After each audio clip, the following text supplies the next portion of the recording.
Hein, Paulinho? É? Tu vai com 9 fiadas já, cara. É porque é tão grande, hein? Tem tia que não bota 9 fiadas assim, não. Bota não? Mas tem tia que não bota, não. Rapaz, eu tenho um macete. Eu tenho uma ideia, viu? 9 fiadas aqui eu só não boto as 10 porque é impossível, mas 9 fiadas eu boto. Mas...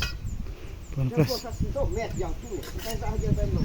Pois tem gente aí que é grande, né? E não bota. E tu é pequeno, bota. É porque tu... Sozinho tão pequeno como tu tá dizendo não, cara. É, Tu acha que me acha pequeno, acha? assim. E tu é grande? Só não, mas é verdade. Ô, rapaz, oxente. E tu aí, ó. Profissional mesmo, viu? Eu boto 9 fiadas, vou chegando nas 9 fiadas já. Sem pensar de andando, né, Ademir? Pronto. Para sozinho, pô. Um minuto, pô. Vai. Não apaguei, não.